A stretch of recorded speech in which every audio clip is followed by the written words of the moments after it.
अब इसमें फंस रहे हो।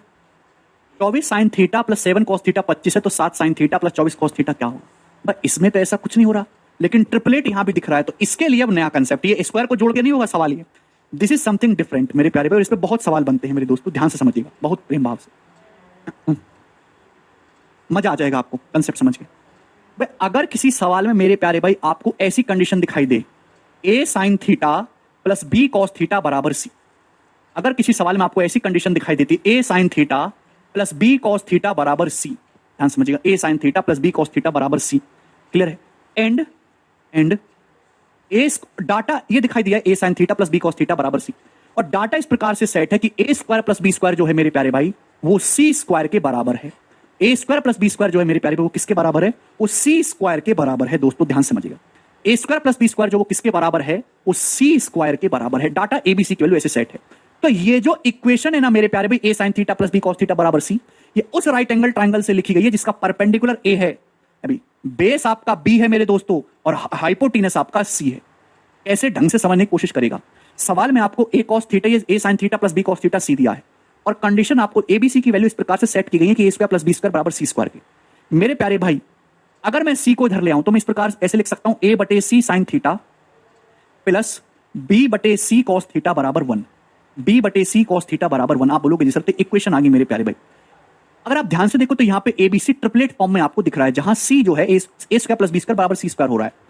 मेरे प्यारे भाई हमने एक स्टैंडर्ड इक्वेशन पढ़ी है, sine square theta plus cos square theta बराबर 1। साइन स्क्वायर थीटा को आप ऐसे लिख सकते हो, sine theta into sine theta plus cos theta into cos theta, यानी कि कॉस स्क्वायर थीटा बराबर 1। ये पढ़ा है, ये एक स्टैंडर्ड इक्वेशन है जो यूनिवर्सली सत्य है। सवाल में आपको शर्त दी है ए बटे सी साइन थीटा प्लस बी बटे सी कॉस थीटा बराबर 1।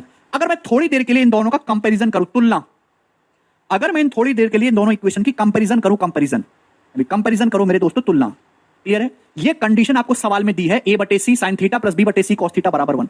ये यूनिवर्सल सत्य है, sine square theta plus cos square theta बराबर 1। थोड़ी देर के लिए तुलना गलत भी हो सकती है, सही भी। अगर आप तुलना करोगे मेरे दोस्तों तो यहां से साइन थीटा कितना आएगा मेरे प्यारे भी? ए बटे सी आएगा। यहां से साइन थीटा बराबर ए बटे सी आएगा। कंपेयर करो, देखिए दोनों जगह आपको साइन साइन दिख रहा है, राइट हैंड साइड में 1 1 दिख रहा है। कॉस थीटा की जगह क्या लिखा हुआ, तो आपका जवाब होगा सर बी बटे सी आएगा। जैसे कॉस थीटा बराबर आ जाएगा बी बटे सी। आप बोलोगे हाँ जी सर बिल्कुल आएगा, लेकिन ये साइन थीटा ए बटे सी कॉस थीटा बी बटे सी तभी हो सकता है जब सी हाइपोटीनस हो मेरे प्यारे भाई, जब सी क्या बने? हाइपोटीनस बने। और हाइपोटीनस बनने के लिए ए स्क्वायर प्लस बी स्क्वायर सी स्क्वायर होना चाहिए। हाइपोटीनस बनने के लिए ए स्क्वायर प्लस बी स्क्वायर सी स्क्वायर होना चाहिए, यानी कि मेरा अजम्पशन एकदम सही है, सी आपका हाइपोटीनस ही है, क्योंकि ये कंडीशन भाई साइन थीटा ए बटे सी कॉस थीटा बी बटे सी तभी हो सकता है, तभी बन सकता है जब सी हाइपोटीनस हो और ए परपेंडिकुलर हो और बी आपका जो है वो बेस हो, और उसके लिए ए स्क्वायर प्लस बी स्क्वायर बराबर सी स्क्वायर होना चाहिए। तो वो सेटिस्फाई कर रहा है, उस सवाल में ऑलरेडी आपको दे रखा है, यानी कि मेरा अजम्पशन एकदम सही है। तो ए परपेंडिकुलर है, बी बेस है, सी हाइपोटेनस है, यानी कि ये वाली जो इक्वेशन है मेरे पास, ये जो इक्वेशन है ये इस राइट एंगल ट्राइंगल से लिखी गई है। थीटा 90 डिग्री के सामने सी, थीटा के सामने परपेंडिकुलर ए बेस बी, इस वाले राइट एंगल ट्राइंगल से इस कंडीशन को लिख दिया गया है, A sine theta plus B cos theta बराबर सी।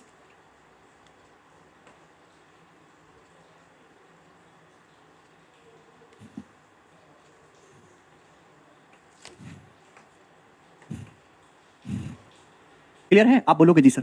अब जैसे एग्जांपल के लिए मेरे प्यारे भाई मैं आपसे पूछने लगूं कि बताओ, यदि 48 sign theta plus 55 cos theta बराबर 73, देन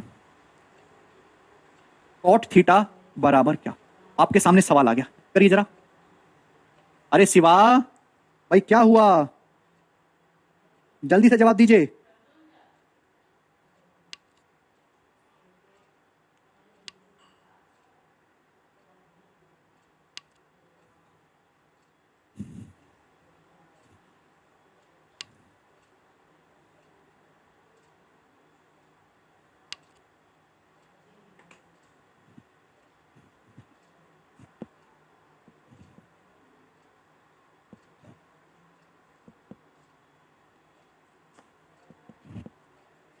मतलब मेरे प्यारे भाई ये आपका परपेंडिकुलर है, ये आपका बेस है और ये हाइपोटेनस है। आपसे जो मर्जी है एग्जामिनर वो पूछ ले, थीटा में आपसे कॉट पूछ ले, कॉट हो जाएगा जी बेस बटे परपेंडिकुलर, यानी कि 55 बटे 48 इस क्वेश्चन का आंसर था, और आपको मात्र 2 सेकंड लगे सॉल्व करने में, है जी। Very good. अब ये सवाल आइए मेरे दोस्तों, ये क्वेश्चन सेम ही क्वेश्चन है मेरे दोस्तों कंसेप्ट पे। सवाल क्या है? सवाल है 24 sign theta plus 7 cos theta 25, तो 7 sign theta plus 24 cos theta बराबर क्या? आप अच्छी तरीके जानते हैं कि यहाँ पे a sine theta plus b cos theta C दिया गया है, लेकिन यहाँ पे डाटा ऐसा सेट है कि जो 24 और 7 है ये आपका ट्रिपलेट बना रहे हैं मेरे प्यारे भाई, यानी कि परपेंडिकुलर है, ये आपका बेस है और ये आपका हाइपोटेनस है। बात समझ में आ रही है? आप बोलोगे जी सर बहुत बढ़िया, इस चीज का फायदा उठाओगे। तो साइन थीटा आ जाएगा 24/25, साइन थीटा मेरे दोस्तों 24/25, परपेंडिकुलर बटे हाइपोटेनस। कॉस थीटा बेस बटे हाइपोटेनस प्लस 24, कॉस थीटा की वैल्यू हो जाएगी मेरे दोस्तों बेस बटे हाइपोटेनस 7/25। तो नीचे तो एलसीएम 25 आ जाएगा, 24 7 168 प्लस 168, 24 7 168 होता है ना, 168 दूनी 336, 336/25 इस प्रश्न का आंसर है। ऑप्शन नंबर बी करेक्ट है। इतना इजीली आप कर पा रहे हैं। सवाल बहुत आसान है, लेकिन वो तभी जब आपको कंसेप्ट पता हो।